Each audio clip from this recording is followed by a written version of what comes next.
A guy who watches your show all the time. He's the biggest fan. Yes. Yes. Well, that and List. Him and Trevor. List. That's right.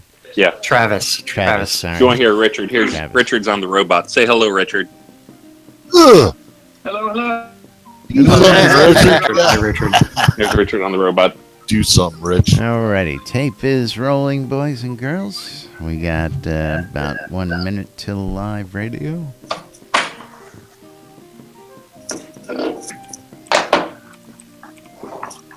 Go harass your workers, Rich. I guess Wayne should sit down.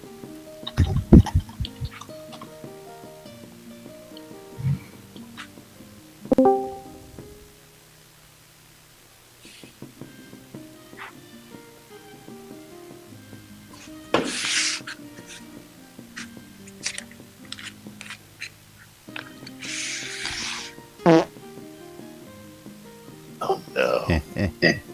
Rusty. All right. Quiet on the set, boys and girls. Getting ready to go live on the air.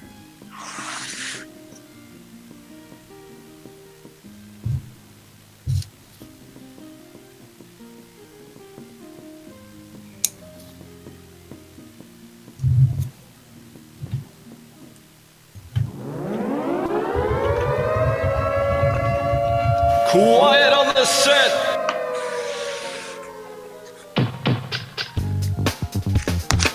You're listening to WRFB Radio Free Britannia. And no other better freaking place in the world than Deltona, Florida. Here you are, Lunch. No other than the dynamic duo, Laz and Jack.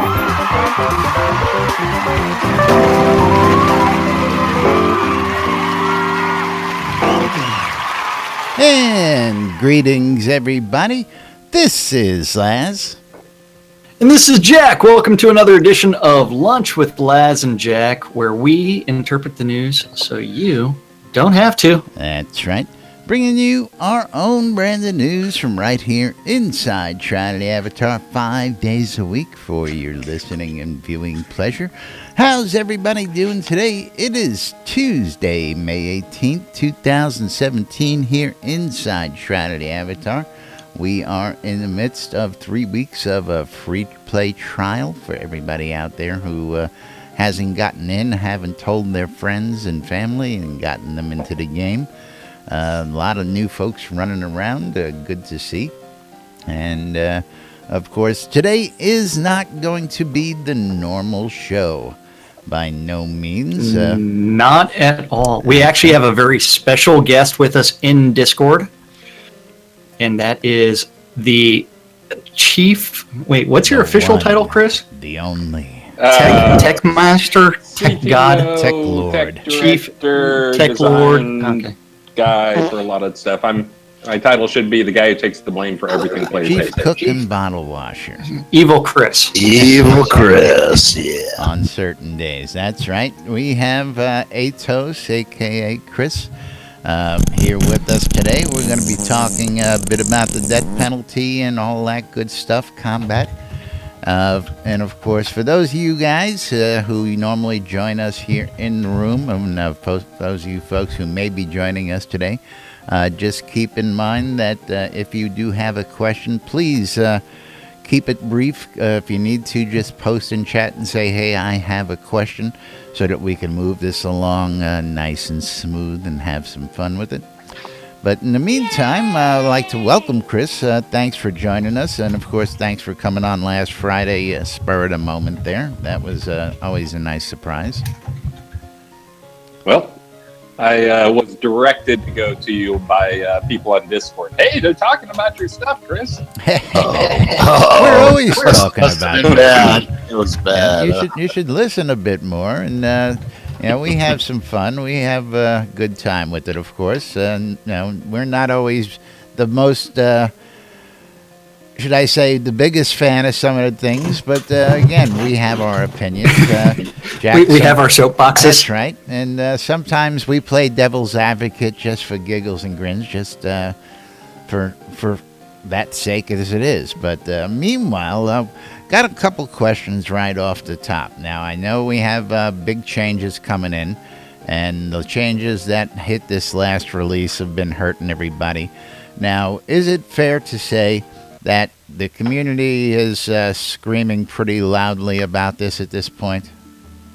It's actually a pretty small number of people screaming about it.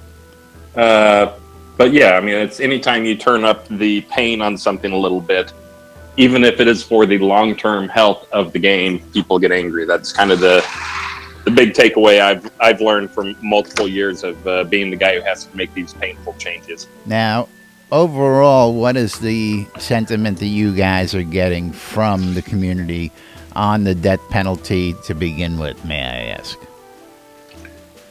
So it's one of those things, no one likes the idea of a death penalty, but the games don't work without it. And also every game has a death penalty, or it has some type of hard cap that players bang into and feel like they make no progress. Gotcha. So it's...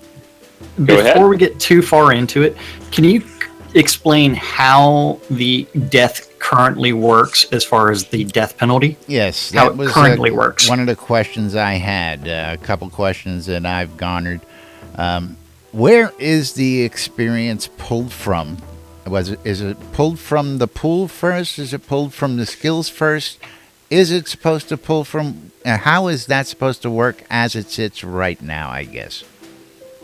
So right now, just over time, right now it's not time in game, and planning on leaving it as it is right now, where you can accumulate the death decay, which you can get up to 24 hours of death decay accumulated. So if you don't go, you don't play for a week and you log in after that, you don't have a week's worth of decay accumulated. You always just have 1 day.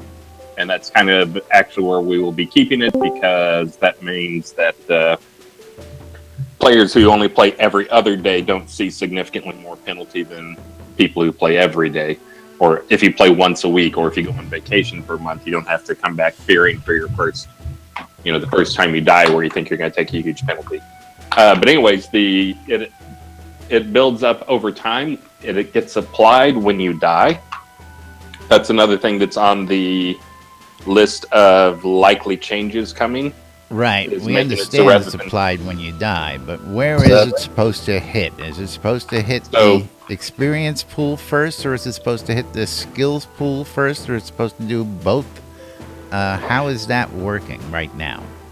So the way it works is right now, if you get the full maximum amount on there, and again, this will be changing next release, but it will be 1/4 of 1% of experience will be lost from all your skills. So only the experience applied to the skills. Now it gets applied to your skills, but if your skills are set to train or maintain, then rather than pulling it off of your skills, it comes off of your pooled experience. Experience has not been applied yet. If you have a pool. Okay. If you have a pool, yes. Now, it was my understanding, and this is what I got from several other people as well, that it was supposed to be pulling from your experience pool first, and then if you didn't have any pooled experience, it would then pull from your skills. So that is not the case. Is that correct at the time? That is the case. But only if you have your skill set to like unlearn, or like the bottom two options, basically unlearn or let it decay. If you have it set to maintain or train, then it will pull it from your experience pool first. So you shouldn't see any skills de-level unless you don't have any experience. Understandable. Again, I guess I'm not getting the question right. If your skill is not set to maintain or train, where is it being pulled from first? Is it being pulled from the skill first? If it's not set to maintain or train, then it comes straight off of the skill. So your skill might actually de-level. Okay, gotcha. Now, again, most of the folks I spoke to, and again, my opinion, I believe Jack had the same thing that was coming off the top of the experience pool first. Is that correct, Jack? Did you have the same? My issue is I never actually look at my actual pool before I die. So I never actually know where anything is actually coming from and where the pool is actually being, whether or not it's hitting the pool first. And if there is no pool, then it's coming from elsewhere. So that's one where I just don't know where it's ever coming from. Gotcha. All right. Well, we've got the answer to that, and of course, that's going to most likely. Now, is that going to carry over? Is that going to be the same thing, but with the new proposed changes that you have coming in for release 42? Yeah. If you have it set to maintain or train, it'll come off the pool first. Okay, I have a question on the on after you lose your 24 full death. When will you lose experience again? Is it an hour, or is it 2 hours, or is it another 24 hours? I forget what the exact number is, but it's within minutes. But again, minutes. It's proportional to the. I think it's. I'm trying to remember if we have it set so every 5 minutes the server ticks off some amount, adds the amount on. Oh, It's so not rough. I could lose experience every 5 minutes then, right? After I die. Yeah. But it's also, you got to remember that it's proportionate. So there's 1,440 minutes in a day.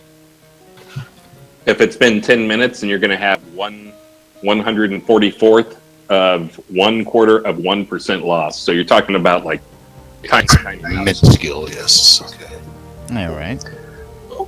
And go ahead.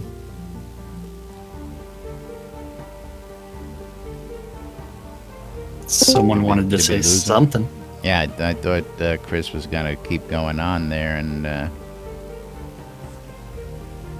He may, I since think he we is on his just phone, he lost may him. have. He's there. Yeah. Well, he's not talking though. all right. So we've And, gotten the and he is answer at to- work, so. Yeah, absolutely. That's one where, when he comes back, this is one where we need to explore a little bit on the difference between like hard skill caps versus no skill caps, soft skill caps. Absolutely. And the reason for the death penalty, because he says that all games that have some sort of, or this is one where we enter actually into uncharted territory, because there are no games that don't have any kind of caps, realistically. Most of them have some sort of skill cap, and so most of those games do not have any kind of death penalty. And that's because there are level caps of some sort. Now, we were They have talking XP on loss. Friday that got this conversation started, and when Chris had asked Hey, I'm for back. a suggestion, Hey, threw welcome out- back. Yeah, welcome back. I I'm threw on out. the iPhone app, and apparently when my iPhone turns off the power, it also turns off my voice. So I just explained that to an empty room in here, I think. Yes, you did. Yes. I heard that. And going back to reflect on that, the example of UO wasn't probably the best example, because again, as you're out there, say you're a brand new character and you're running around out there. Of course, you gain up till the cap, and then of course once you're at the cap, you don't go any further. But again, let's go back to what we were talking about here. Mm-hmm. Okay. Yeah, I mean, I think UO it's obviously an apples and orange comparison, but it does make. The reason I mentioned it was because I was trying to make the example. There's kind of two choices. One is you prevent players at some point, say you can just go no higher, and then you see no more progress, versus what we chose to do, which is say you can always go a little further, but you're also going to have some death penalties that will help pull you back down. Right. Now, real quick Now, on that Chris, one. Chris, I actually had Yeah, I have a question about that, because initially the way the attunement system was sold to the community was that as you go up in attunement, it actually drops the attunement in the opposing skill. And so, Longer, originally. So that was actually done originally because attunement was actually a skill that you learn, and you had a very direct choice as to whether or not you could learn attunement or not.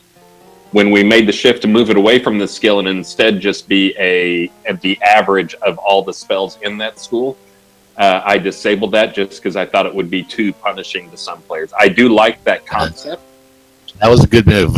I do like the concept, which I actually put on, like you'll see a lot of the artifacts and items that have been created and some of the buffs and enchantments and stuff like that. You'll get plus attunement in one thing and minus in the opposite.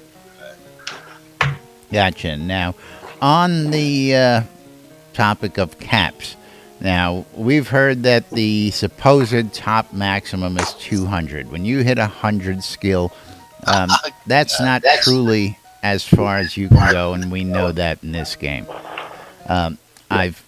I've heard from a couple players, and I believe this was actually mentioned in a live stream, that when you hit 150, you'll be able to enchant something with the light skill. Is there any truth to that? That sounds like someone having fun with you. No. Okay, There's again, no truth. I could have sworn it was mentioned in the light skill. Now, when I'll play somebody along if you want me to and say, yes, that is absolutely no, again, I had to ask that question just because I know a couple people who are after it, and I wanted to be able to go, hey, this is what I just found out. But specialization. Somebody wants to specialize. Is there any possibility that they're ever going to hit that 200 cap in any of their skills? 200, probably not. Again, the experience continues to go up and up and up and up.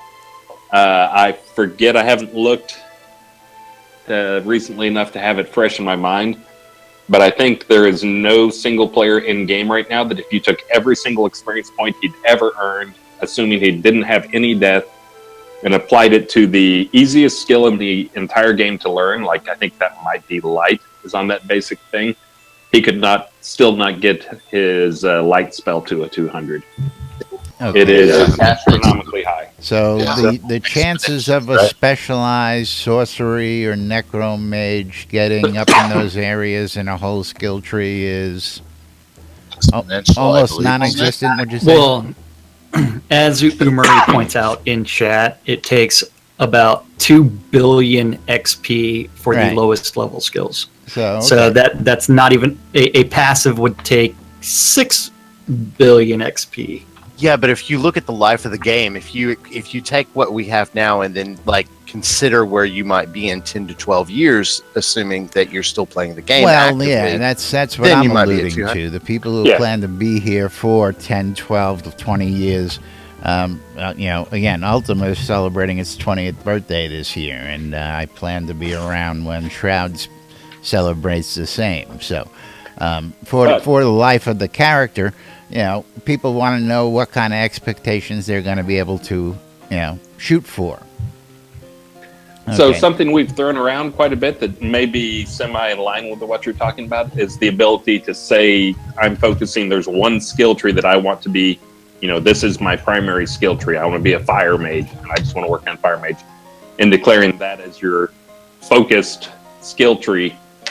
And then all it's going to do for you is it will reduce the amount of decay or eliminate the amount of decay on that tree. So you could try to do something like climb up to a 200 skill. Now, but I don't think we would never fully eliminate decay in the skill tree, but we would have ways to decrease it.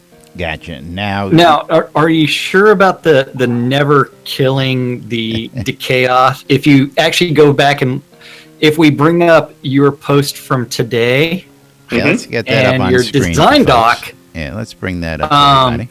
You do have some numbers where, let's see,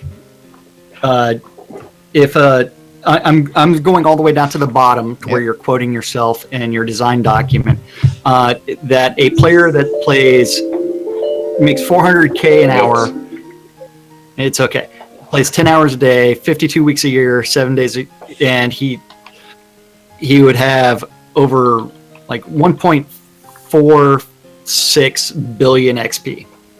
Okay, and then what does death cost that person is each death would cost 9.1 hours of playtime. Mm-hmm. So every time that person died, they would have to play for 9 hours in order to regain that XP. Yep. That's with the current system. A slew of questions, okay? Because for the way that death is going to work, it only accumulates and this is based off of your design document. The time only accumulates while you're in a hunting scene. not when you're in the overworld map, not when you're in town. So that is And- not how it's going to work. It's going to continue to be the way it is right now, because if Okay. not, we do run into that problem of right now, just to give you the quick version of it, right now, the amount of experience you lose when you die is proportional to the total game time that you've spent playing the game. I gotta log off. Wait a minute, hang on. I'm serious. What the heck? I'm gonna have to stop standing around a lot. Yeah, I was Right. going to say. Yeah. Wait a minute. So the so time anyways, will be It's it will be proportional. actual That's game only time. for action Yeah. scenes, though, right? It doesn't count when you're on Overland or Oh. in the It city. does count when you're on No. Overland. Oh. It counts when you're offline. So that was the initial something that I proposed earlier in this release. That after doing the math, that's kind of what that math table shows. Right now, it's already punishing to the hardcore player. If we made it so it was, then you only accumulated that amount of time or decay when you're online. That same guy who takes 9 hours to regain experience he's lost would also take it. It's basically, it moves it from being a cost is equal to proportional to the amount of time you play. It'll actually be moved to the square of the amount of time you play. Because if that dude takes 9 hours to regain that, he's got to play for 9 hours and build up 9 hours of decay. And he dies again, right? And then he dies again. Oh And then my he- god. Oh my god. So that's If I may why. ask- That's why it's once per day is basically how it works. That way we don't have to worry about people who get deployed in the military, or somebody has a baby and is offline for a month or whatever. It's once per day, and that way also if you play 2 times a week, or you play 7 days a week, or you play 1 day a week, you basically always have a day of decay when you come in. Okay. So, If I may ask a question, Go ahead. just as a noob, to separate the concept of death versus decay.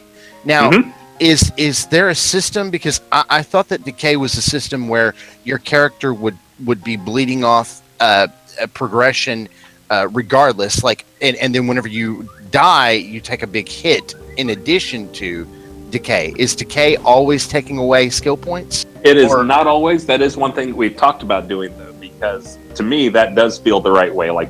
Just skills slowly decay while you're playing the game. But it's one of the things that was received negatively when we threw it around as an idea.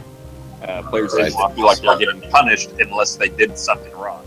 Okay, that's so also- we're not getting double hit then. We're No, not you're not getting a getting double bleed hit. plus whenever we die we get hit. Yeah, Okay, it's okay. just on death. Now, As long as you got a pull.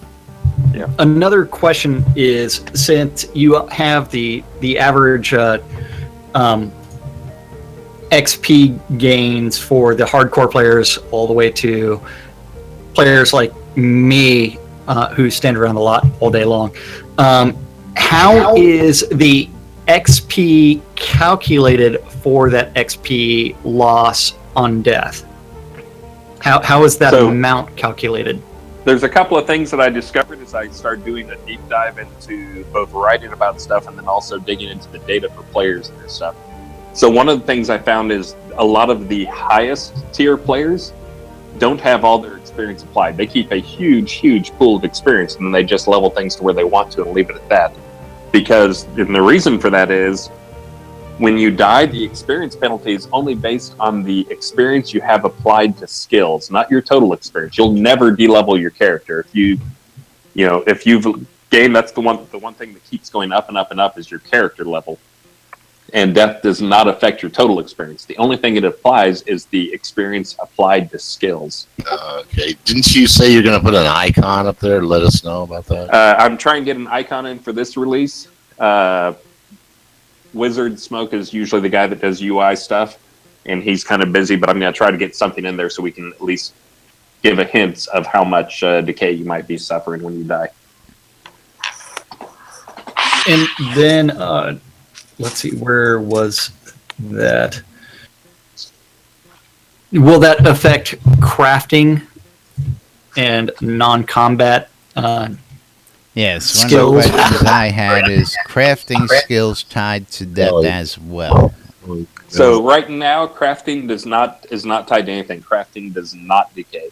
We haven't seen the as explosive growth in the crafting skills that we've seen in the player levels, Why? and it's perceived less as a problem than player skills right now. So we have not applied any decay at all to crafting right now.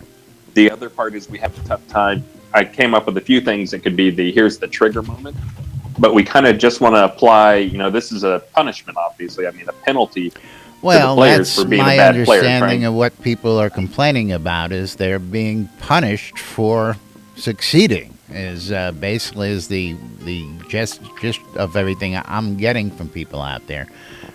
Is that hey, usually you play a game and when you go out and you strive to succeed, you get rewarded. You don't get punished. And Well, you do get rewarded. The punishment is only on death, and all games punish on death. I'm not aware of a single game that does not punish in any way on death.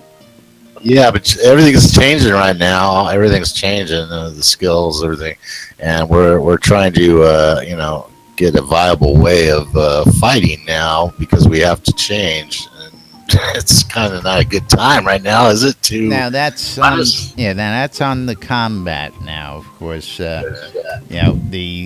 the topic of if I'm a fire mage, I can't kill a fire dragon without having to learn another skill is yet another topic, but we'll get to that if we have time. Yeah, I'm just saying, like, my death skills have been changed and they're not as good anymore, so I have to find another way of fighting stuff. And in the meantime, I'm dying here, so it's pretty substantial, I think. So now let me ask a question. Based on the information in the proposed update and the changes that you're putting in there now, would it be safe to say that keeping it at the 24 hours as it is then, the same math pretty much still applies? So those folks who are going to be over 101 are going to suffer double that penalty? Am I reading that correct, or am I misinterpreting that? So I'm putting that will likely go live in R43. Obviously, I'm going to continue looking for more feedback and more trying to understand concerns, because my belief is still a lot of this is perception, probably just how the players perceive it. But the other thing is, in that writing I did put in there was I've got a couple pages of just trying to understand, like, what is the point of decay, not just in our game, but any game, whatever they call it, whether they call it a death penalty or those type things. And one of the things in our game is, a lot of math and a lot of just the balance of the game. One of our goals is to make sure that a player can be in the game and within 40 hours of play can be effective as, with skill can be nearly as effective as players who played 400 or 4,000 hours. The continued escalation of skills was never planned. We'd meant to ramp up the decay quicker to try and keep players more in a reasonable range, but now that we are actually ramping it up, we're getting a lot of pushback. But the problem is there's still players out there with skills in the 120 to 130 that give significant advantages, and I'm left with the choice of, do I go and I cap the advantage you can gain, so skill over 100 doesn't mean anything? I thought it was minimal. So now here is yet another question that in Tech Talk number 4, you were talking to violation about gaining skills, and he was talking between 80 and GM and over, and you said that anything from 90 to 105 is very very limited gain, and really is just the appearance of success, and there really isn't much advantage to that. Comments? So the real truth is, the math on everything, it does get better and better and better the higher you get, but the math on things is based largely on the square root of value. So if you go from a 50 skill to 100 skill, it is not twice as powerful. It is more like 70% to 100% power, because it's not a linear gain in terms of power and damage and all those other things. Right. So that's all the way, right? All the way up the to 200. topic of people locking things at 80 because anything above that really wasn't worth it.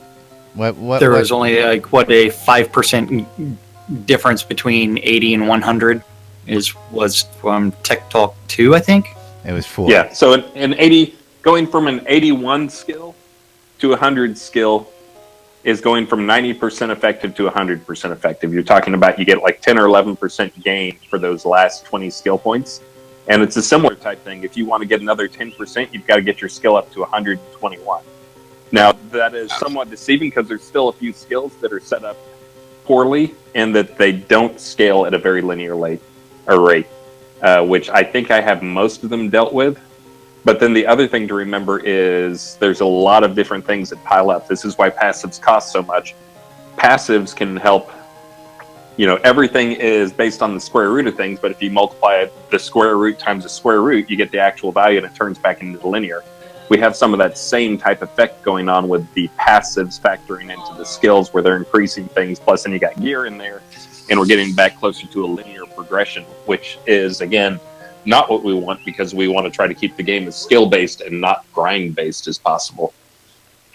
If I may ask on top of that, I think that part of the perception that also tying in death penalty and decay and how much people are losing is we end up with a conundrum of at what level do you perceive a skill being most effective for the general player?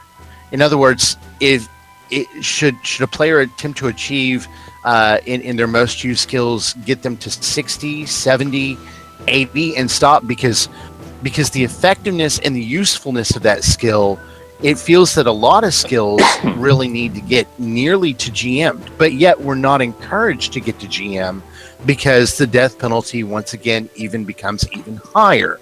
So what is the point, or at what point does a skill, the effectiveness truly start to show through though? So the skill by design and by all the math and also just by something people should notice, which is how many instances of the runes you get. 80 is kind of the target for the high moderate player.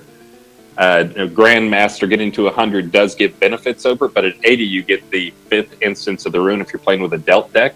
That also will matter going into R42 because of the changes to combat, where how many of those runes, like having an 80 skill means that you can basically use a skill 5 times before it is tapped out. Right. For locked skill. Now, those proposed changes is something we want to get to here. Deck system, right? We're talking about now? Yes, we're going to move on to that in just a moment there. Have a couple questions just real quick over here. You have any questions loaded up there, Jack, before I just ask Liquid Blaze's question? I was processing, so go ahead and ask Liquid's. I guess, I don't know if this has been answered. The question was, what effect does level itself have? Health and focus, permanent advantage in hit chance and damage versus low level mobs? That was the question. Talking level? Let me actually just cut the copy of the space in. The player level, which is not something we really make public, although obviously there's ways you can find out. We don't put it on your character sheet because we don't want people focusing on numbers. What are you scared of? But it is the only things it really affects. There's really 3 things, I think, which is it's used for the base calculation for your health. It's used for the base calculation for your focus, and then it's used for some math for PvE, not PvP, but PvE, in terms of if you're significantly below a creature, you're going to have trouble hitting it.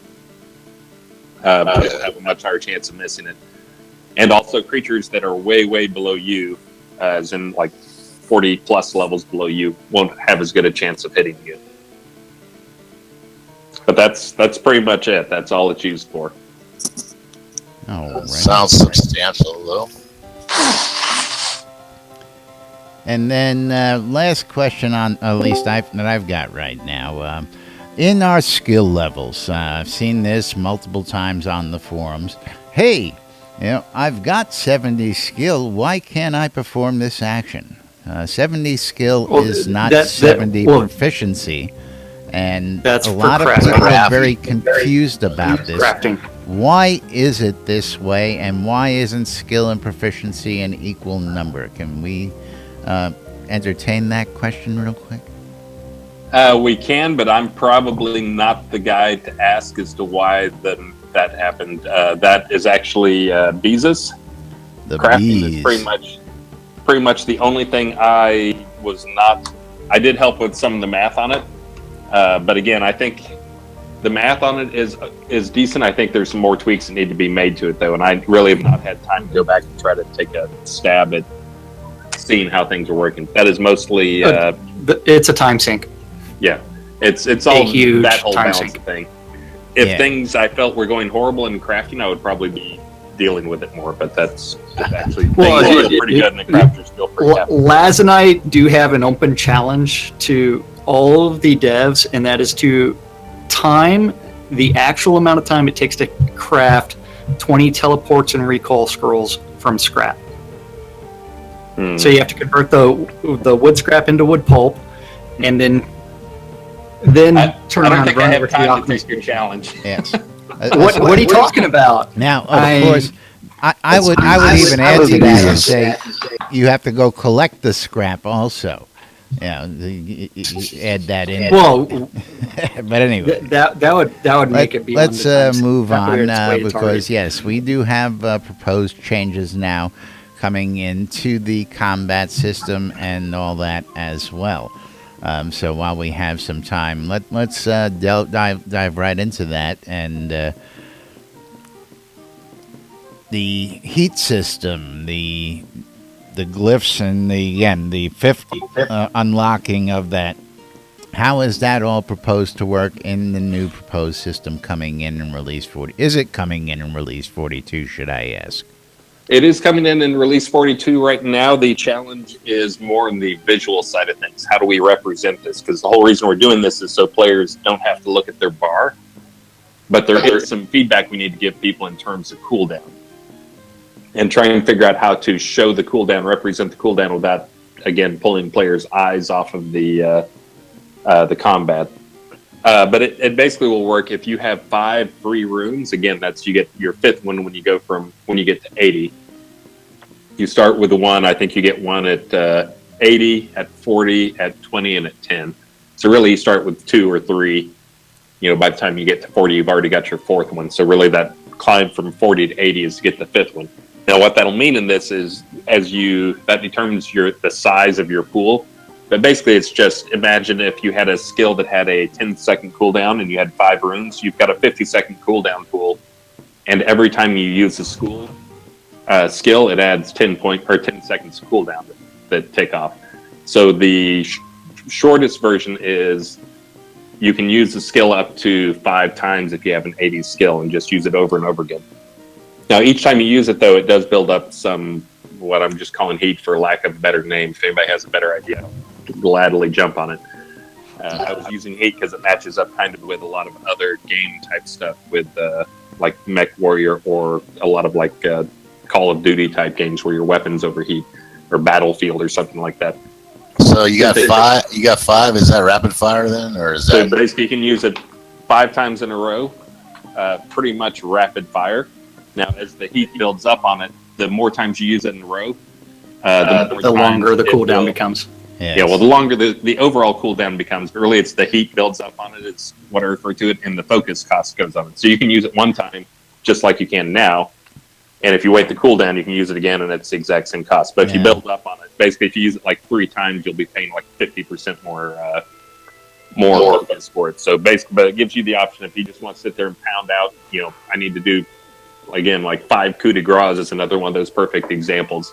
You got whatever big boss or whatever dude down to the last 20% or so, and you want to pound out 5 coup de grace to do some massive damage, you can do that, or 5 firebolts while someone's running away. Or so now I have to ask the question because I got the question also from Kron SC here. Now he's asking for a lock glyph. Would you need all 5 glyphs actually in the deck, or just 1 lock glyphs? You just move 1 down. So yeah, how is that working? I mean, for people who are using the random floating deck right now, how does that work? So if you're using for the lock stuff, this is just going to be you drag the skill into your bar and it's there. If you are not using any random cards at all, then all 5 are going to be in there. Now, if you are using like 3 slots to be random dealt, and you've got 2 copies of Firebolt in your random stuff, and then you put Firebolt in your bar, you're going to have 3 copies left. Because it's basically 5 total if you have an 80 plus skill. So it's whatever that's not being used as part of your random deck. If you're playing all locked, then every one of them is going to have all 5 instances in it. Very interesting. Now, I had a question from Valo about spells missing. What I don't determines have the hit rate of spells? questions from Valo. And there you have This that. is from. And this No, answer so is spells from missing? BDF? No, this question. Yeah. No. Do you know what aspect of spells missing? Like whether they, I mean, because it's The hit rate of, like, say, fire arrow, since it can miss. Yeah. So, So, it's, What general determines rule the is- hit rate of spells? yeah, the general rule is spells hit. If someone's in the area, they hit. Now, things like firebolt can be blocked and it can be dodged. I don't believe firebolt can be parried, but it can be blocked by shield and dodge. So the hit rate is basically if they don't dodge it. Right now, there's no way to get like a random roll for partial, for full resistance. So right now, all you get is if you hit, you'll either hit them, they'll dodge it, they'll block it with their shield, and that's pretty much the options. And if it hits them, they take damage that scales with the resistance. So they can be resistant to it, but they won't be fully immune to it. They'll take some damage. It'll just be less damage. But there really is no missing, except I take that back, because there's also now the cover. And if something is marked to be blocked, as in you can block it with a shield, then it'll use cover.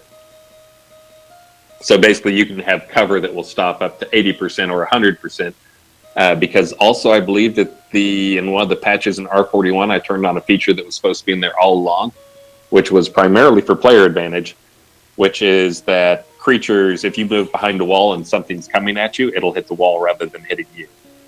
So you can actually jump out, cast, jump back, and not get hit by whatever fireballs they cast at you. That indicates that too. Kind of like the jumping archers for getting the elevation. Blocked. Yeah. It says blocked when that happens, I think. That's a good I question. wouldn't know any archers like that. Curious. All right. No, not me at all.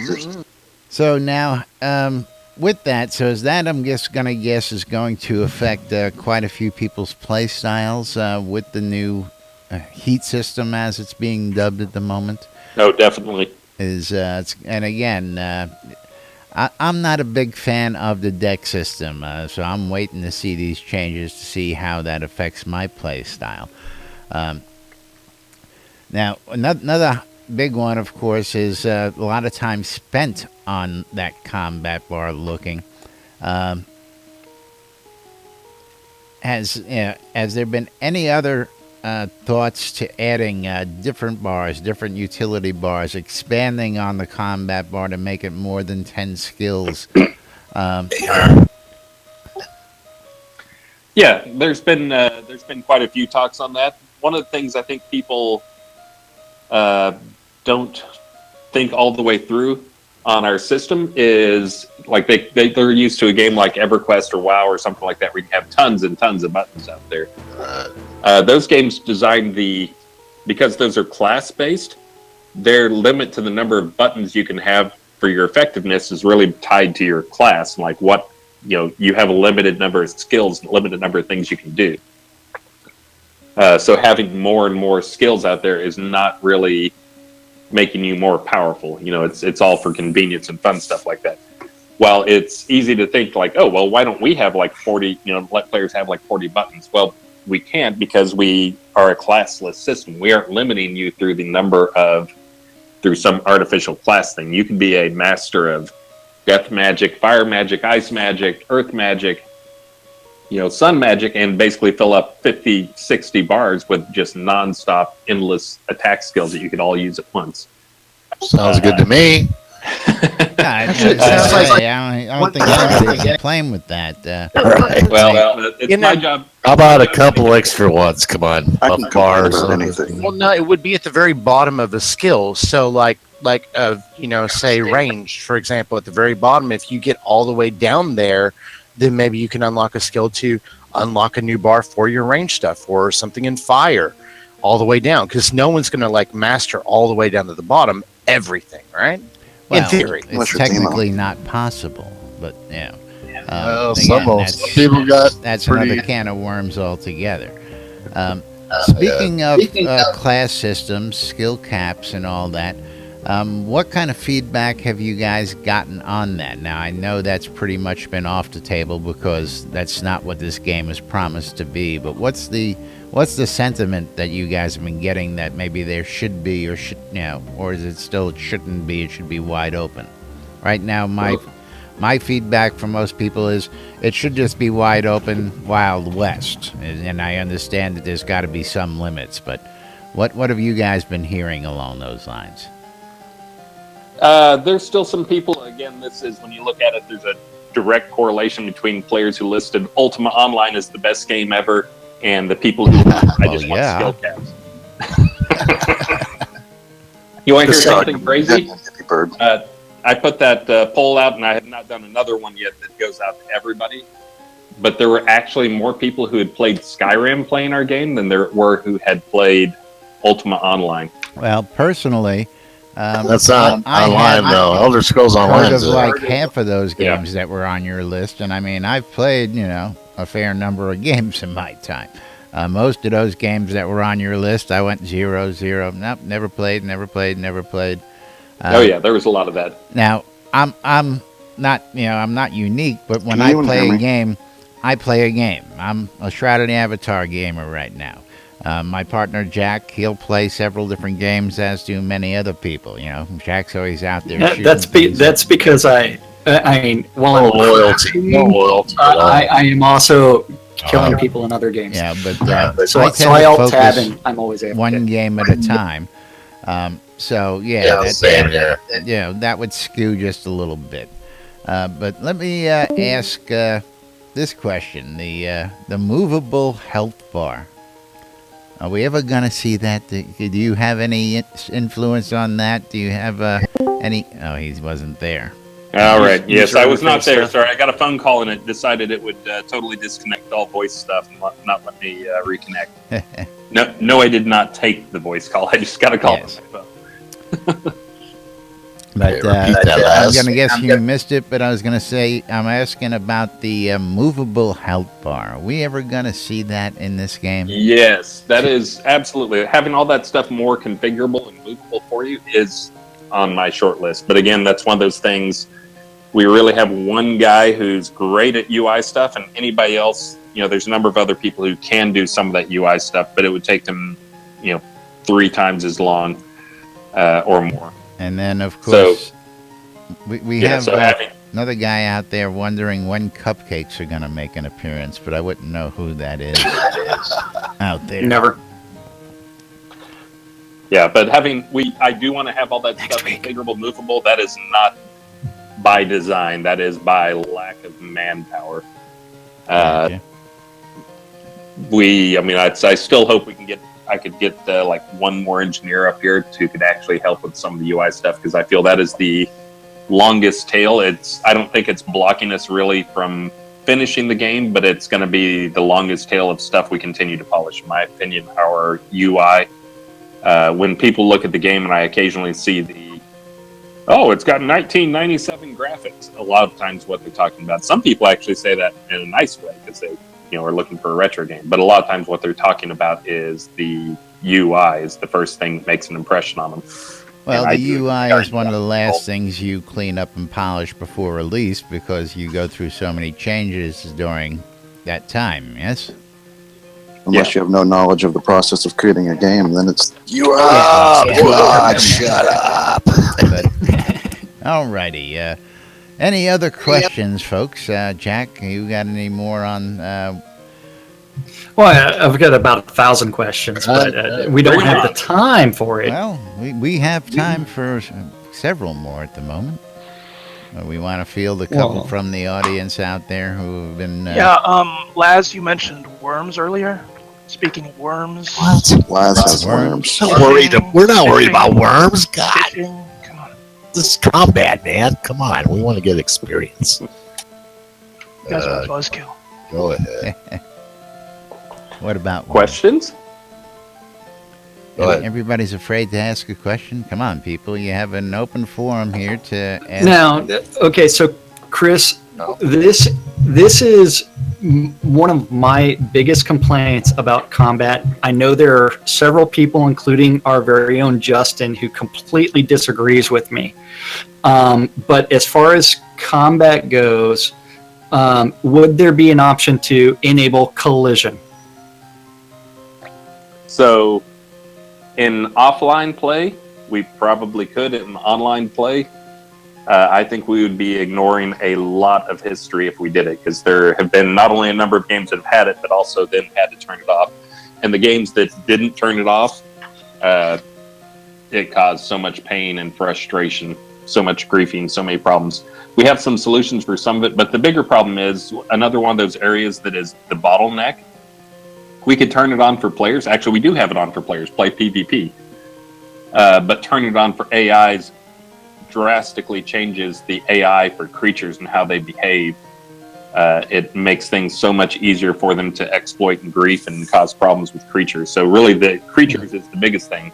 But also there's this whole problem of, lag and the penetration of things, and there's a lot of problems that will come from it. And in the games that have turned it on, they've turned it off pretty quickly. Okay, so what about targeting? Yeah, I was going to say Oh. targeting is a big All one. right. What's Be- our be- got another be- hour be- to talk? Where's that? Collision Target. leads straight into targeting. Now, my big one on targeting, of course, and everybody who knows and is tuned in here, is why in the world is my targeting also tied to my camera? And when I turn 45 degrees, my guy just stands there and gets his ass whooped because my camera is not facing my target. No, the That character is. No, the character The needs to be facing the target. Chris and I have had this discussion Get better. before, and it was fixed a while back, and then it just went back to the camera. If you're fighting something and your character is facing it, and doing what it's And supposed you to be pan doing, your and camera you around swing to your camera look- around 45 plus degrees, your character stops attacking magically. Yeah. Yep. So your facing is actually based on the camera rather than the character. So that's Yep. something. That We needs to, could- then obviously that's messed. Yes, I mean, It's one of those things that the people who complain about it are the people who like to stream because they want to flip the camera around without their character stop fighting. But you flip the camera around and then obviously your character turns around. well, not even for that. No, look, see I what's like to behind be it. able to look at the fight from that perspective, because when my character is in front of me on screen and I'm trying to target something that is yet in front of that character, I either have to come up to a top view or I have to swing my camera around in order to target that. And, I tend to do that more. And again, this is one of my pet peeves. I know it affects a lot of other players, but this was, I got to say, a year and a half ago when you and I had this discussion during the interview. And again, you had said that, yes, your character physically needs to be, and I'm like, yes, but the camera shouldn't be tied to that. Yeah, I like to see if there's an archer behind me or something. Somebody's coming I up want to on. look over my shoulder. I'm still fighting, and it's just one of them real big annoyances because, again, I'm hitting something and I look over to the side for a second and I get distracted in the room and all of a sudden I'm dead because I look the other way. So a lot of this comes from a lot of the combat. A lot of the elements we do are not really target based, but they're area based. And we have to pick how you area, what area we're looking at. And it's kind of, you have a choice of either you go with what the character's doing, but then you turn the camera on and you want to fight the guy behind you. You've got the camera there. And it's annoying because you have to do I got to tap W or something like that to get me to actually turn the face that way.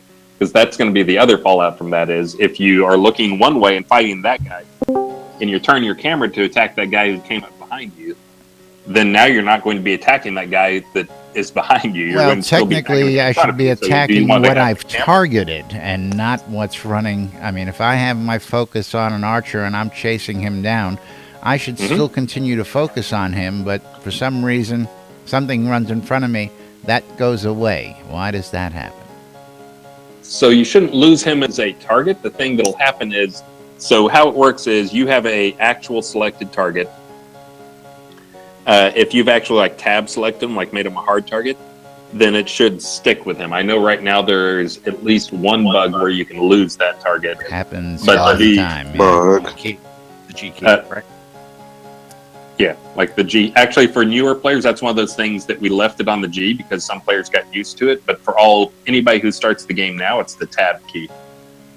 It went back to tab. Yeah, so it's they back finally on tab went with because that's one default of those tab things targeting was a different. couple releases back, if you don't recall. Yeah, so right now you have to enable the other type of targeting mode if you want to have it on. It's not on by default. You have to actually go into the options UI and enable it. Okay. But anyway, so if you're chasing an archer, you've got him targeted, and you're swinging your sword, and he is not within your range, or he's not within your range of your sword. Do you think you should hit the thing in front of you if there's something else in front of you? There's I like a warrior shouldn't be in front of you? swinging my sword at anything except what I'm chasing and targeting, in my opinion. You need a longer sword. And you can get a notification I that mean, your target is if out of range. if I'm trying to take So- down somebody who's shooting at me, and a deer runs by, I'm not swinging at the deer. I'm still focused on the guy I'm targeting. Ooh, a squirrel. Yeah, yes. Well, so if we you're had that swinging problem. forward- That problem is fixed. The bunnies. So here's the thing: is you're fighting. Imagine the case you're fighting 4 bears. I mean, this is something you see all the time. The bears will spread out around you. You pick one as a target, but if you're saying the bear moves to the side of you and you're still swinging your sword at these other 3 bears, you just want to stop attacking and not attack those bears in front of you. That's not the actual behavior people want. Well, I mean, if No, I'm that's targeting not- something that's not- that's 3/4 of the way dead, and then the 4 more bears pounce on me, I want to kill off that thing that I'm fighting before I turn my attention Yeah. to the other 4. Right. But the other thing is, if you attack and he is a valid target, he is what you're going to hit. It will hit him, and it'll hit, if it's something that hits more than one target, like a sword swing or something like that, it'll hit both your selected target and then it'll hit the next best 2 targets or whatever. But it'll always hit him first if he's a valid target. The thing that I think confuses some people is if you cast a spell and your selected target is not valid, it'll fall back to the next best target. Well, then that's where I'm getting confused. If I've selected him as a target and I have him targeted, how does he become not a valid target? That's what I don't understand. Because he moves out of range, or he moves behind something, or he's out of your front arc, so you can't actually, he's not in front of you. Okay.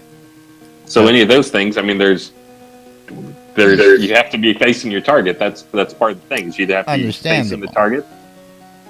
Well, And it has to be in range. that's part of the targeting issue with playing the way that Laz, myself, Arius, a bunch of other players in the channel actually have it, and that's because we don't play in first-person view, and we play swinging our camera back and forth, and so the game is automatically shifting that target because, say, your fire arrow spell or your death ray is going to turn around and target what the game is telling us is a valid target, because we're trying to look and see what's going on with the combat. Can I, if I may, Yes, please. And then we're going to have to start wrapping up real quick. what I think for a suggestion of the way that I personally would like to see it play is that where the camera is not linked, it is about the direction that the character is facing. However, if you target something with the mouse, for example, that the character will auto face its target, so it will swing at that target. So if I click the bear that's behind me, my character will swing around, but it's always from the point of view of the direction that the character in game is facing.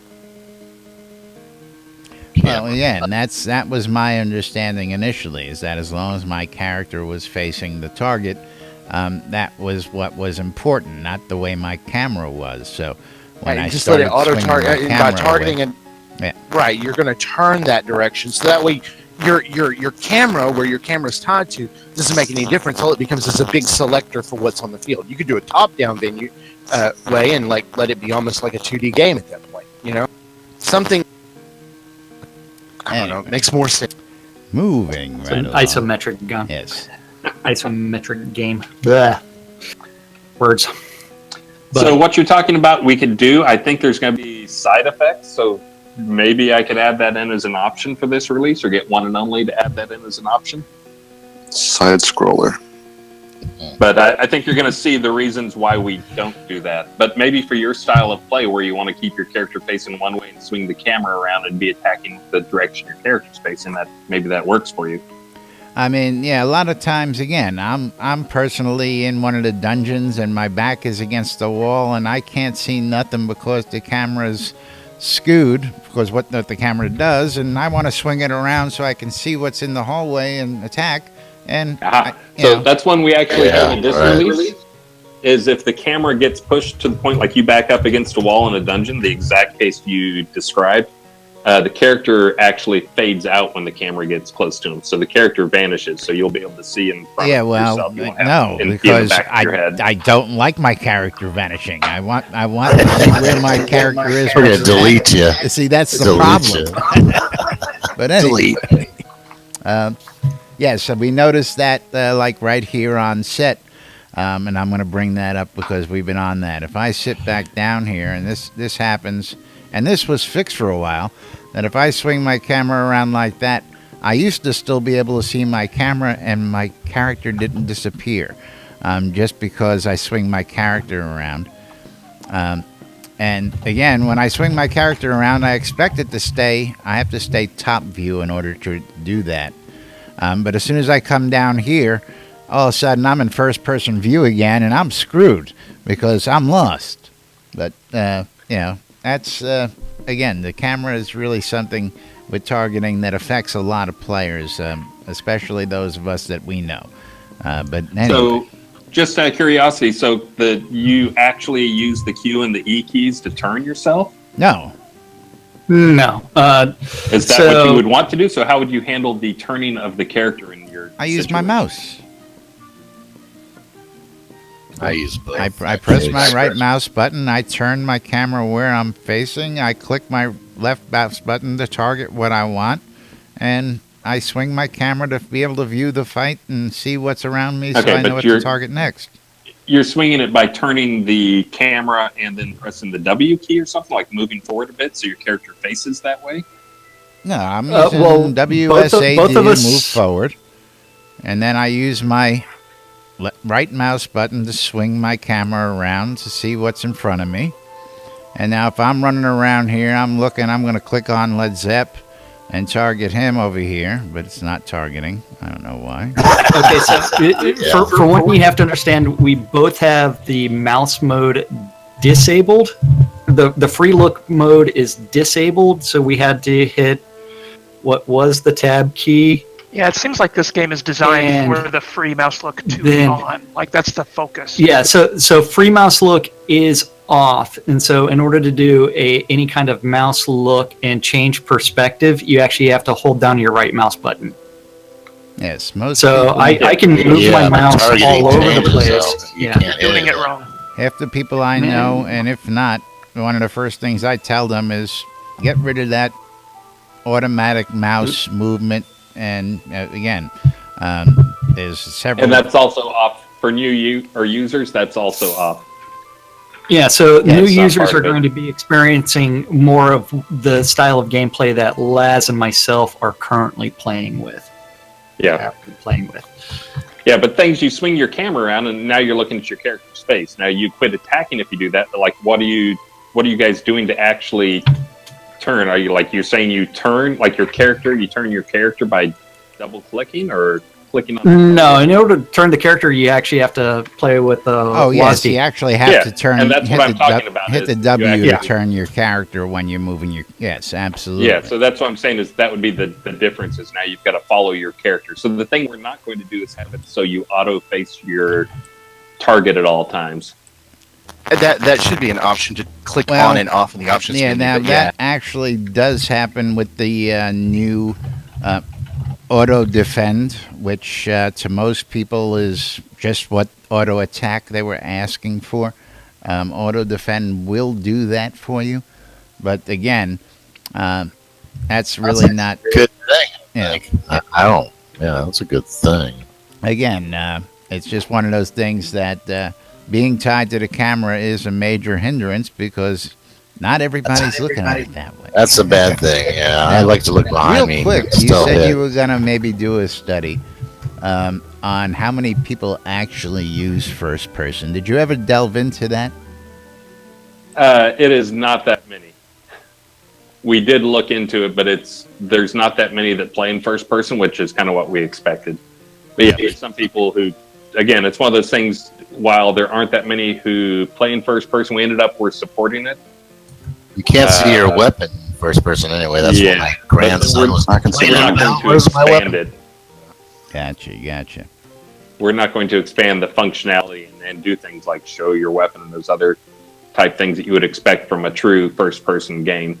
Yeah, my grandson didn't like that. Well, You this can't run was around never with your really chainsaw? intended to be a first person, correct?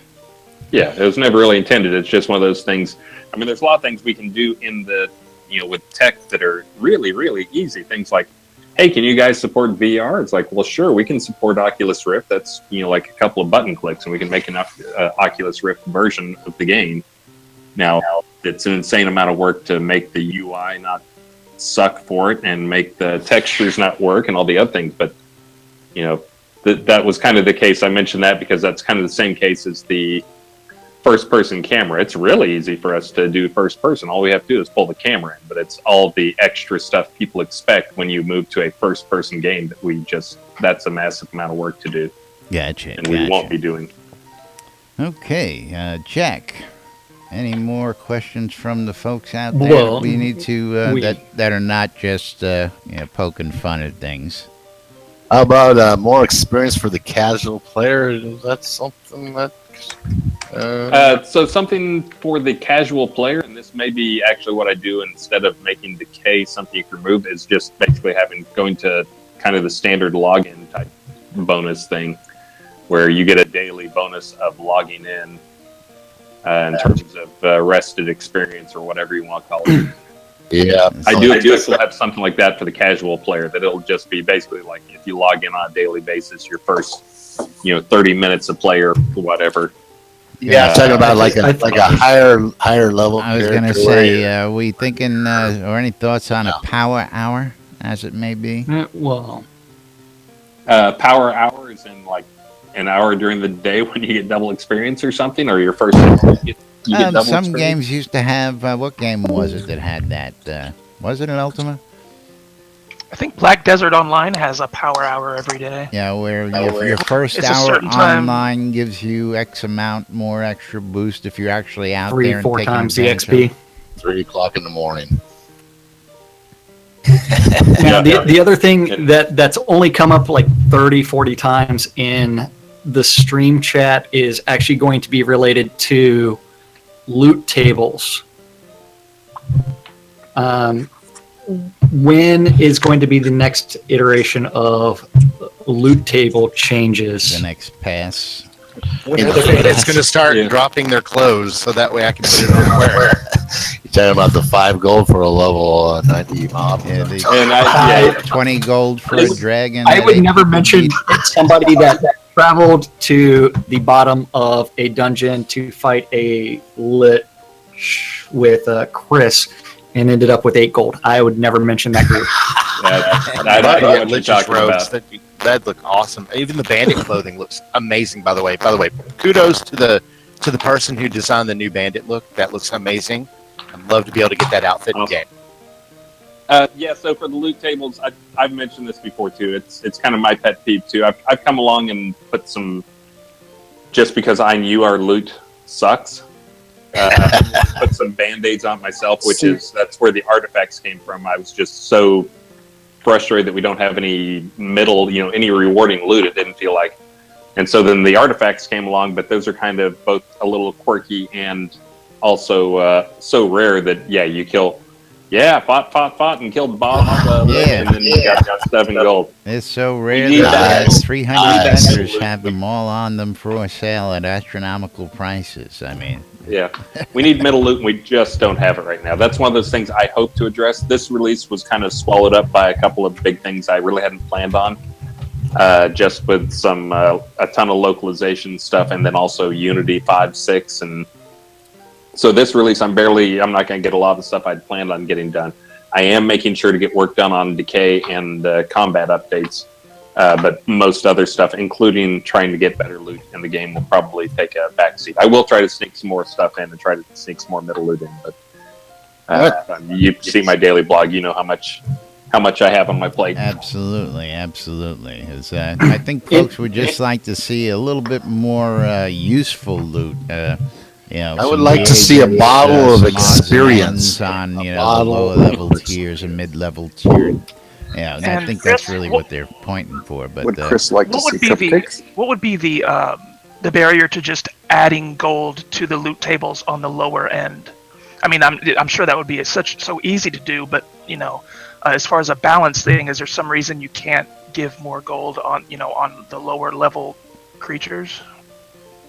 Yeah, no, I look at the charts all day in terms of what people are doing to make money, how things are, what's driving the economy, and what the mean gold is. One of the reasons we don't like gold is because it's one of those things that's really easily farmable, because right now it doesn't have a weight. You can basically stay out all freaking day long without, even having to take a break to go back to town to pick stuff up. The thing right now that oddly is, anybody know what the number one item in the economy is right now in terms of adding gold to the economy? Probably metal scrap. Silver? I don't know. I would think that it'd be it's boring. What scrap? Two-handed pole arms. That is the number one thing generating gold in the entire game. Really? The halberd farming? Yeah. That's the only place there is. That's the only place there is. I got so, generating. And it's not that much, I don't think. I don't think it's that much, so. Yeah, that is the thing that contributes more to the economy than anything else. And actually, I can pull up those numbers in the background while I'm sitting here. But yeah, so that generates a ton of the economy. And it's just totally unexpected in terms of, but people have figured out there's a lot of these that drop. Their gold per weight is a good ratio. But it's that type of looking at if we just add gold to everything, we basically have to start pushing down other stuff, or else we start seeing more inflation. Right now, the gold, it's really, the inflation rate is kind of right where we want it right now. Okay. Let me look at this 7-day thing. Yeah, so the number one, I was correct. The number one thing that is adding gold to the economy right now is weapon two-handed polearm number one. In the last week, that single item being picked up by players off stuff they killed and sold to creatures actually netted the players almost 5 million gold. Wow. So it's not much, but it's times a lot. But then the number two is corpse wax. That's just stuff that's sold to NPCs. That's because there is so much undead out there. That's why. How far down are the borers and the black cutworm, emerald ash borer, and hemlock? Because I want to thank. I don't know if this is intentional, but it seems to me that the people that farm plants, that's our thing. That what few of us there are. That is your way. I'm assuming that's your way of saying you've spent this time, and here is an equivalence of gold if you had been out killing, bandits or whatever. Because I think it's I like it. Thank you. I'm not seeing those in the top 25. Really? I'm looking at Umuri's excellent. So that's another thing I probably do a whole radio show on. Is a lot of this stuff is now exposed to. I wouldn't say it's exposed to players. It's exposed to nerds who actually know what they're doing and are technical enough to try and extract it. So the goal with that. You mean website, Umuri? Well, Umuri, there's others too that are doing it. They're just not being open. Umuri's being a good guy and being open about all this stuff and sharing. Absolutely. We love Umuri. He's always got some good insight to things, and I've always loved when he comes back arguing and discussing math with you. But one of the things that he threw in there, and one of my pet peeves, used to be, and I know I've reported it, I know many other people reported it, was the no zone command, the command that allows you to be invisible to all your friends in the world. What? As What are you it is trying to say? now, unless you unfriend people, as long as you're logged in, people can see where you are in the world. Any chances of us getting an option to be able to turn that off? And I'm going to give you one of my reasons is I log in and I want 10, 15 minutes to get myself situated. And the minute I log in, all of a sudden my chat Hey, loads Laz. up. Hey, Laz. Hey, Laz. Hey, Laz. Because they know I'm here. Yes. Now we can make the no zone make it so your current zone doesn't show up, but that won't fix the hey Laz problem. Well, it would hide the fact that you were online, so that Remind me not to people chat with you if couldn't I'm in the see game. you. Is what it was. So you want to hide it like just your presence online to everybody? Yeah, that's. And Yeah. again, this is a question for those PvPers out there. I know we have the question mark in the zone, but say I have Merc on my list of friends. When Merc logs in and I have the log in front of me, it goes, hey, Merc just logged in. And I go, ooh, I know where Merc hangs out. I'm going to go whack his ass because, but I know he's online all now. the time. Yeah. Yep. I He's know. not PvP. He ain't PvP, so yeah. Actually, I think people that are flag PvP probably shouldn't be able to detect or know where other people are at. Cool. Period. That's That where would be part most of the people that I know that are flagged permanently PvP, they unfriend everyone. Yes. Of course. Now, of And- course, Obvious. we will be starting a and- service soon enough. It's called Laz's Locator Service because Laz has a lot of friends. So, I know what you're talking about. Now you want friends, huh? Now you want I've friends. got the friends. I've got the Records. friends. You want to find out where somebody is? You want to come to the news guy? No. But thoughts on that? So that's come up quite a bit actually in terms of being able to hide yourself. It's one of those things we just. I would like to Invisible have mode somebody or something like that. but, just hasn't made the list of stuff to do. Yeah, so we can probably get that on the list if you keep nagging us about it. Nag, nag, nag. Nag. Alrighty. Okay. Just bitch so- about it on your radio show until people tell me to get on the radio I'm show. great at nagging. Discord. Well, there you go. I'm actually that's humorous to hear because again, it's not like we don't discuss you and poke fun at you and the guys from time to time, and of course we voice our opinions and we ask everybody to come join us again every day and voice their opinions. And if we don't have any more major questions coming out of the gallery here, I'm going to go ahead and start. Well, wrapping this there are up. thousands of questions. It's whether or not. I mean, we did say that we were trying to wrap it up 15 minutes ago, or actually, Well, 18 minutes ago. I knew hitting an hour today was going to be impossible, so that's that was. otherwise I'll sit there and ask the question that someone asked me to ask, and that was then about please combos. do while we are still here, and Chris doesn't have to tear himself. Fire away. Chris? Yes. Combos. When are they going to get some love? And a secondary question would be: have you thought about actually automatically adding those to the skill list with your heat map changes? The heat changes, so they are going to be usable through the locked deck, which will basically be you have to build up heat on two skills is probably how it's going to work. I don't think that'll make R42. Just as I mentioned, I got slammed with a ton of stuff I wasn't really planning for this release. But the plan is that it would be you have to build up a little bit of heat on two different skills, and then you can combo them and turn them into a combo that you use. Where's that going to show? Should be hopefully it'll be in R43. Some of it is I just want to see how. Well, what I was I actually trying to get to was so automatically add the combo as a new card that's only available when you have it, but it's got a longer cooldown than the other skill. Where would that new card sit? Right, that's what I was asking. You would have to add it to your deck, and then you could lock it.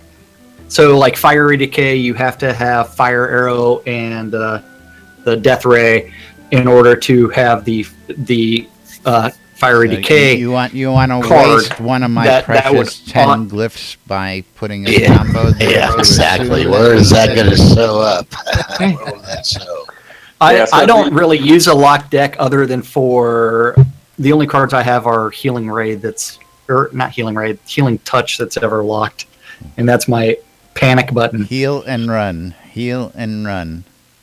Love that.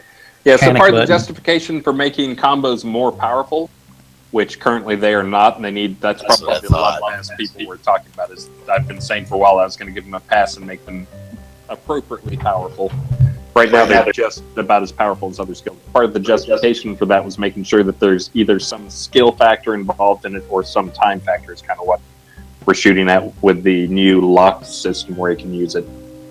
Because basically in the new system, you have to generate some heat, so you have to do some stuff before you can do them. But then if you do that and you're planning ahead, then you'll be able to use it, turn two skills with some heat on them into a combo, and it'll execute the combo immediately, but then it'll add heat to both skills, a significant amount of heat to both skills. And then the unlocked version, it obviously requires some skill elements and paying attention to what's going on down below, and that's kind of what you're paying for it. I think most people knew that kind of a lot of the deck stuff that was in there originally was not just to be weirdos, but it was to make something that was more skillful, so that more skillful players, if they wanted to, could put out more effort by using a deck system. But yeah, so I don't think we want to get to the point where it's just another card you put in, because then it's not a combo, and I can't really justify.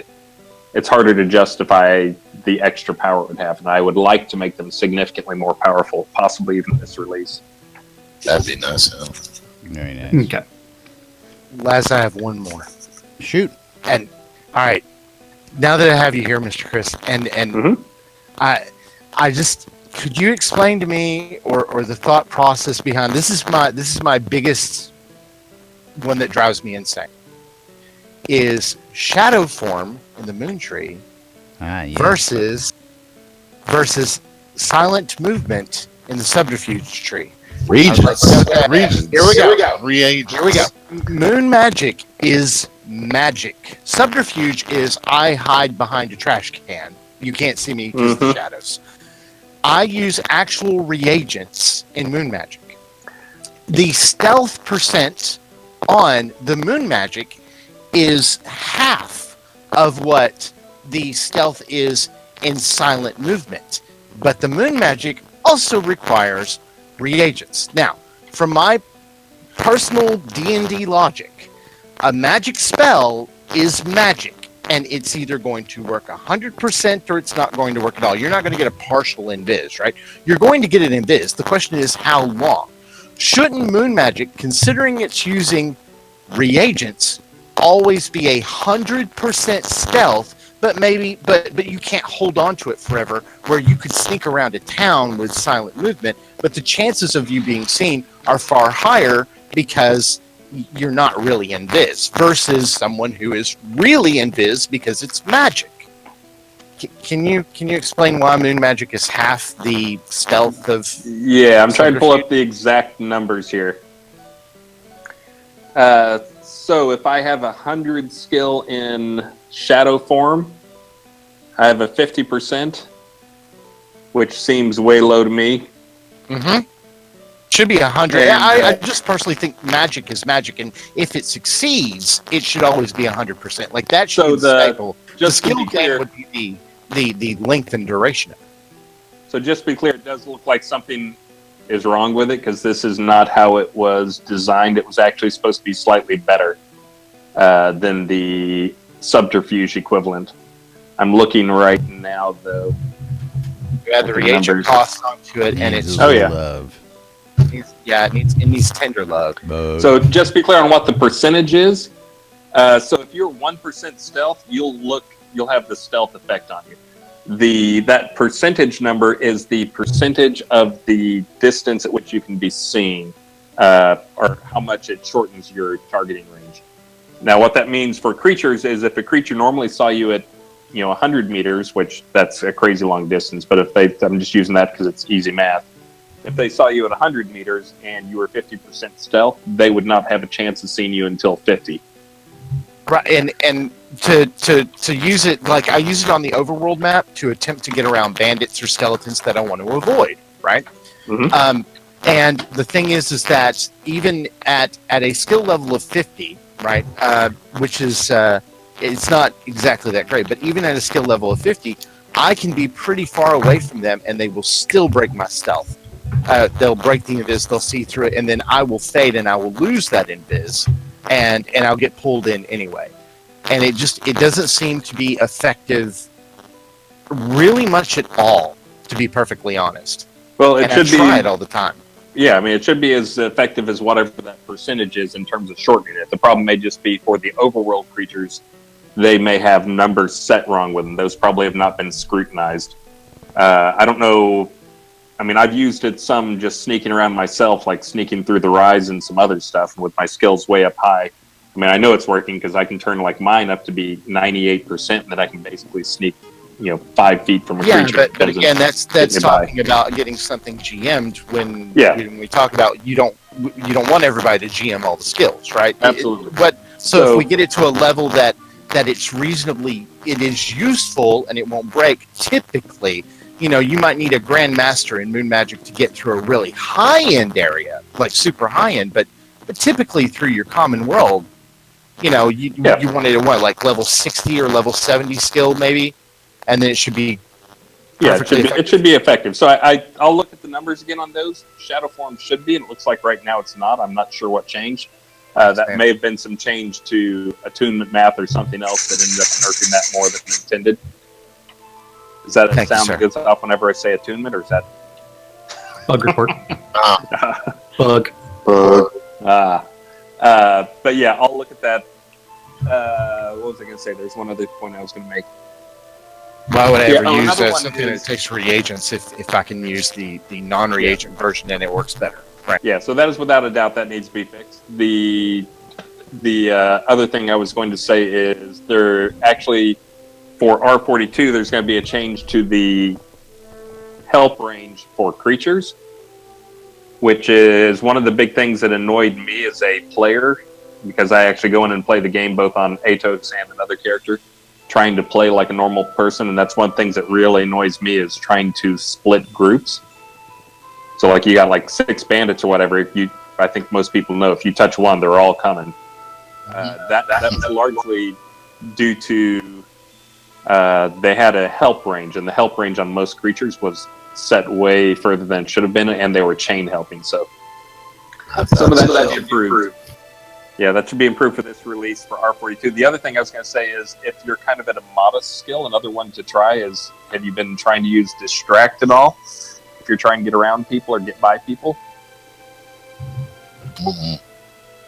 Because that should actually let you, that's the one where you get to pick a ground target. That's like the first skill in there it's one of those not used much skills, but I think with the changes to splitting, the changes to the aggro help range, I think that players will actually find that Distract can actually be semi-useful now, because you can actually move creatures around if you're stealth or trying to pull, not aggro everything. That would require a long range, wouldn't it? Is that less static, you guys? Yeah, that's a lot better. It sounds a little better. Okay, thank you. Yeah. But we really should be getting out of here and respecting Chris's time, so that way we can get Chris to come back. Absolutely. Yeah, I should let you know, Violation, I normally do a Tech Talk Tuesday, and Violation said he felt like he was being cheated on. Well, it's, we got 3 minutes before that's supposed to be scheduled to start, so... we went ahead and postponed it since you might be brain fried from talking to you guys. Absolutely. But I do also, anytime I'm on his show, and I'll say the same thing on your show, if there's people out there that think I'm playing favorites with who I come talk to, I've never declined a single request to come talk on somebody's show. We are well aware of that, and again, we don't request that you come join us often because we know you're a busy guy. And again, we were very charmed that you came over to last on Friday and said, hey, I'm here to answer those questions if you want to talk about them. Well, if you guys want to set up like a bi-weekly thing or something, feel free to send me an invite. you know how to get a hold of me. Oh, absolutely. We will, again, it was something I originally had come to you and said, hey, I'd like to do a developer's corner once a week or something like that. And you were like, hey, I'll With cut different somebody developers. loose. Yes. And again, we just felt like we were infringing on that, precious time. Which introvert will not get on camera? That's Yeah, right. well, that's kind of the problem we have is doing the development. Really, I mean, you guys know who the faces of the project are. Oh, yes. Or the faces somewhat because we pay attention to more of what's going on in the project than the average developer. A lot of people really are just focused on their one little, their thing. But it's also because, guess what? Engineers, a lot of them are introverts. Yes. Quiet very artist much. types. A lot of them are introverts and don't want to be on camera. So. Well, we don't have to put them on camera, just like we did today. But meanwhile, let's go ahead and wrap it up then. And we're going to just say thank you to Chris for coming to join us. We will be taking you up on that. We'll definitely be chatting with you. And, of course, we invite you just to pop on in and say hello if you're not doing anything in the afternoons and you see the other guys huddle around their radio listening to the show. Just to pop on and chat and say hello. We're here 5 days a week as well. But I want to thank everybody out there for coming in and joining us today, whether you're tuning in on the in-game radio on WRFB, Radio Free Britannia, or joining us on our Twitch stream. Of course, stay tuned here to NBNN for the latest news, sports, entertainment, crazy wild happenings, the latest hijinks and shenanigans, and of course you never know who's going to show up and sit down and sit in and chat with us here. Thank you again, Chris. We do appreciate it. Any last comments? Nope, just I always encourage players to reach out to me however they have concerns or questions. And I mean, a lot of times there are serious problems in our game. We know that. And just having the discussion, talking through things, my belief is that usually I enlighten the players as to why something is the way it is. But sometimes, as I think a few topics today in terms of targeting, it's you guys informing me of how you want to play differently and you expect things to behave differently. So Indeed. Anyways, always feel free to come talk to us. We are professionals, which by definition means we get paid to do this. That does not mean that we're the absolute best in the world. So anyways, always feel free to come talk to us and call us out on stuff that's not good. Thank you, Chris, for hanging out. Absolutely. Thank you. Appreciate it. Thank you. Hi, Chris. But Bye. with All right, that, guys, folks, we're going to wrap Thanks, it up Chris. and get out of here. Of course, for those of you who tune in regularly, you know we are running way over the usual hours radio time. This is going to wreak havoc on the airwaves today. But hey, throw caution to the wind. Hell with it. We are WRFB, Radio Free Britannia. And, of course, Jack and I on NBNN. So, Jack, ready to say goodbye to the good folks? This is weird because we're coming out of this. Thank you, everybody, for watching out on Twitch, YouTube, or listening on Radio Free Britannia. We couldn't do the show without you guys, and we do it for you guys. Otherwise, we'd be just two guys sitting here doing the same thing to no one. So, thank you. We've got to get out of here, and y'all have a great day. Absolutely. All right. With that guy's Laz. I'm Laz. And I'm Jack. And we are NBNN. We'll see you all tomorrow for Whacked Out Wednesday, everybody. Thanks for joining. Have a great day. And we'll see you all then. I miss me. Yes, where have you been, Casey? Cupcakes.